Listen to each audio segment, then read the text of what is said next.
Hi everyone, I'm going to talk to you about knives today. When you're beginning to cook, learning how to cook, you want to learn how to use a knife properly, knowing what knives to use. So for the beginner, you want to use a all-purpose knife, which is a Santoku knife or a chef's knife. They're both very similar. The Santoku knife is thinner, lighter. They're 5 to 8 inches in length. Um, they're also really good at mincing and making thin slices. The chef's knife is a little bit thicker. It's also a 6 to 12 inches, and it's actually heavier as well. That's why I really like using Santoku knives, but they both are really good to start off with. So for knives, you really want your knives to be really sharp, because a blunt knife is actually a lot dangerous than a sharp knife. Because with a blunt knife, you're actually using a lot more force when you're trying to cut something, and with that, you're more prone to accidental injury. You might cut a finger off or something. Um, but yeah, just be careful with cutting food. Um, so the next thing I'm going to talk about is um, the methods of cutting, which is slicing, dicing, mincing, and chopping, as well as julienne. Those are what I'm going to talk about later in the video. But yeah, I don't really use the general purpose knife that much. I use my cleaver a lot more now. But yeah, I hope you guys enjoy the video. Alright, so I'm going to teach you how to cut a lime into wedges, how to hold the knife properly, and how to hold the object when cutting properly. So you want to make sure that your cutting board is nice and stable on the countertop. To hold a knife properly, you want to place the thumb on one side of the blade and then the index finger on the other side, in the beginning of the blade. Next, you want to grasp the handle with your rest of the fingers against the palm of your hand. What that does is that it makes the cutting a lot more easier, because um, it actually makes your the knife become an extension of your body. It allows you to cut foods more easily and more comfortable. So, what do you want to do first when cutting a lime or any other like ingredient is that you want to use um, a claw shape with your fingers. So what you want to do is you want to place that claw on top of the lime like that and press down to make sure it's stable on the cutting board. Next, so what that does is that the claw will actually prevent your fingertips from getting cut when you're using your knife. It's away from your knife. So what you want to do is you want to press the blade against the knuckles. Get some light pressure, and then when you're pressing down on the lime, next you're going to do a long strokes, but still press down on the lime like that. Okay, now put the cut face down and then keep going around the line. Long strokes. Cutting like this will make the cutting a lot more smooth. Okay. Alright, so you get these wedges here. You can cut them into smaller pieces as well, like so.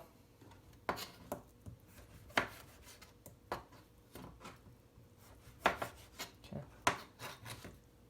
I'm going to teach you how to cut green onions or scallions into thin strips, which is slicing. There are three different ways I can cut scallions. I'm going to show you the three ways. Okay. First, I'm going to cut it perpendicular to the scallion. So, like so. Are you cutting or slicing an ingredient? It's easier to do it in a rocking motion like this, okay? Like that.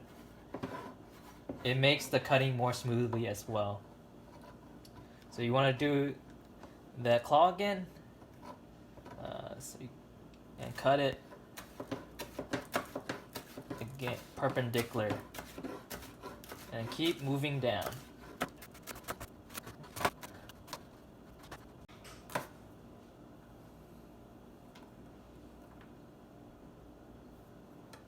Alright, now I'm going to teach you how to cut it the second way, which is diagonally,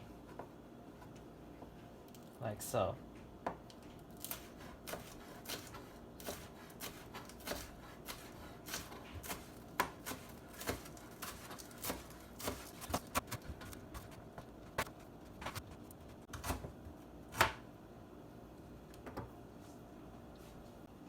Alright, next I'm going to teach you how to cut it into really thin longitudinal slices. So first, what you want to do is cut it into thirds. Okay. I'll break this off. Okay. Now you want to split it in half next. Okay. Split them all in half.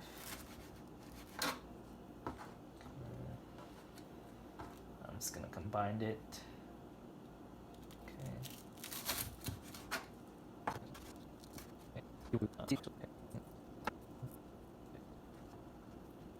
Now you want to cut it longitudinally and cut it into really thin slices.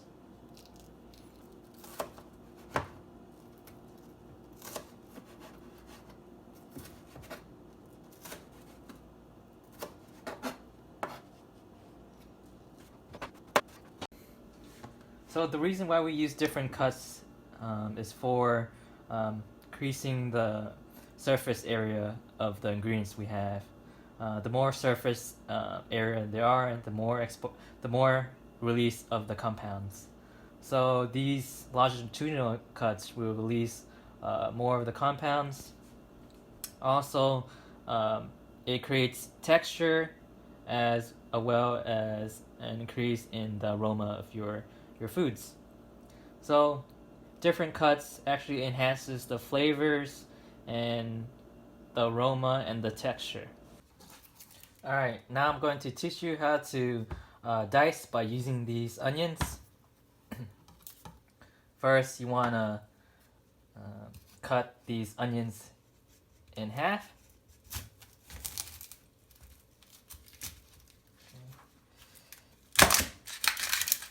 Okay. Now you want to peel the outer layers off. Okay. So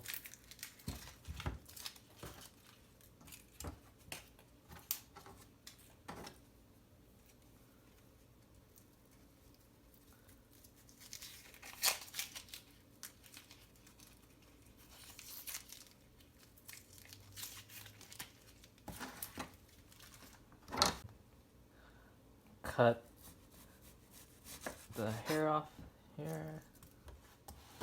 Cut the hair off.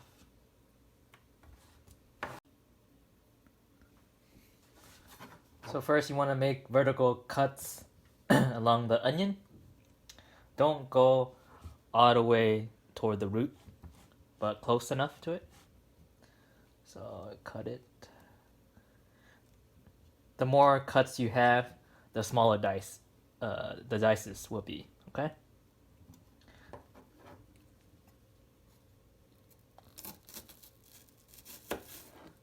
Make sure not to cut through.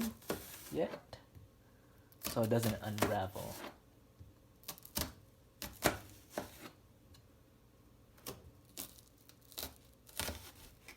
Okay. And one more. Just be careful. All right, now you want to cut it through the onion. I'm gonna cut it twice. Okay.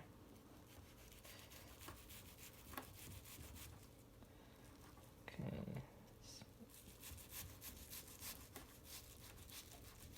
Okay. Then one more.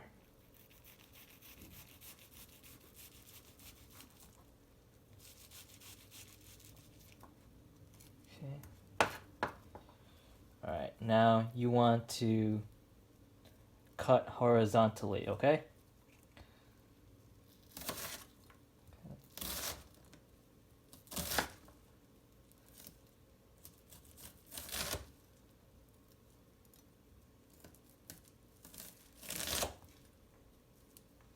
Just cut through. It's easier if you take the top off. Okay. There you go. So now these are even small cubes.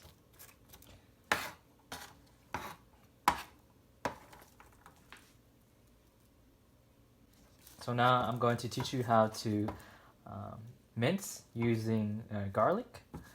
So mincing is basically the more extreme version of dicing. You're making it really, really tiny for more surface area, for more of the compounds to be released.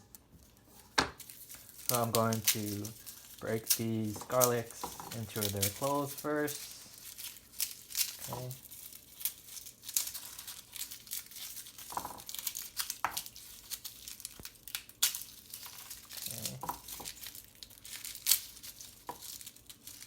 I'm just gonna throw the outer layers. Okay.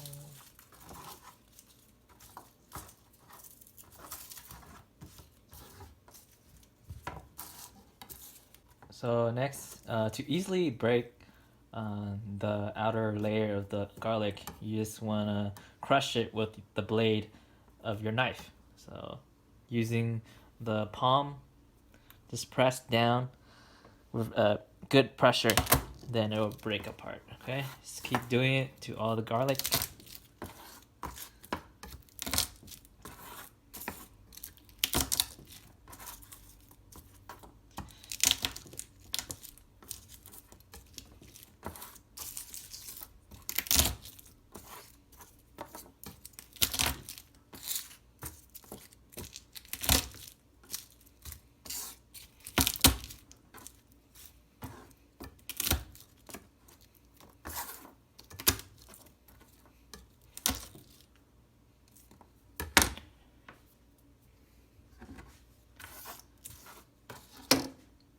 Now you want to take these off. Okay.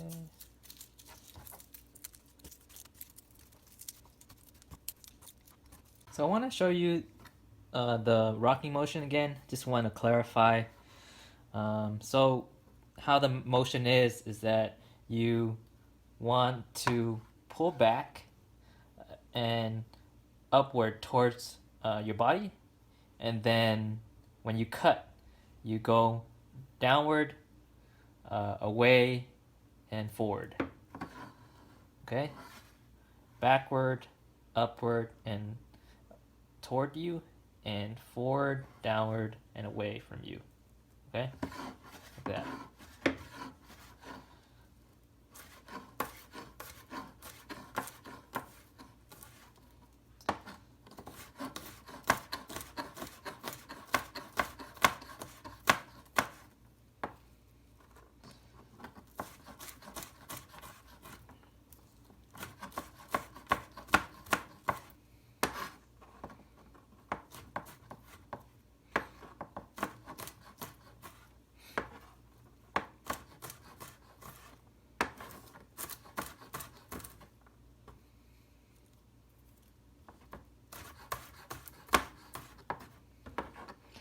Just do it slowly when you begin.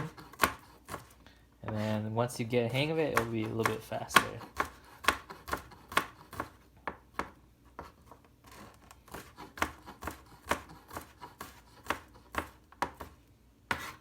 So next, I'm going to show you the actual mincing part. What you do is that you want to press the end of the knife with your fingers like so, and hold the handle of your knife. And then once you do that, you just want to press down against the garlic, okay? Just like so. Just do it in a sweeping motion, right? Keep going. Keep doing it. Doing it in a sweeping motion, okay? If the garlic stuck to your blade, just put it down like that. And I kind of want to make it into a nice pal so I can easily cut it.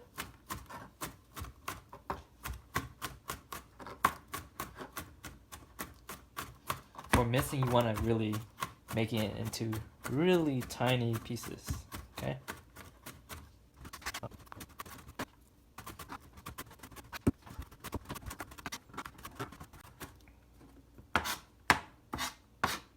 Okay, once it's really tiny like that, you're pretty much done. You can make it more tiny as well, but it's up to your preference. But the more smaller the pieces are, the more flavor you will get out of the garlic. So a good way to really get all the pieces from the cutting board is you want to make it into a pile, and then after that just sweep it with the blunt part of your knife toward the container you're going to use to store it. Next, I'm going to show you the julienne cut, which means thin little strands. So I'm going to use a zucchini for an example. First, you want to cut it into halves if the zucchini is irregular. Next, you want to cut one side and to make it flat on the board, okay? Next, you want to slice it into, make it into multiple slices, okay? So.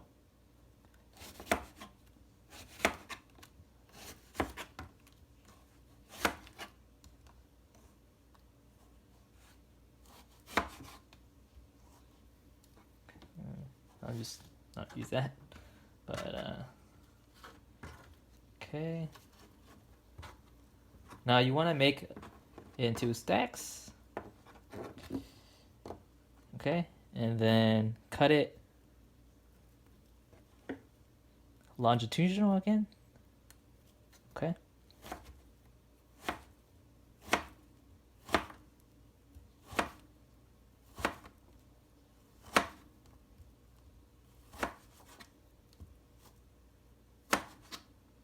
Okay.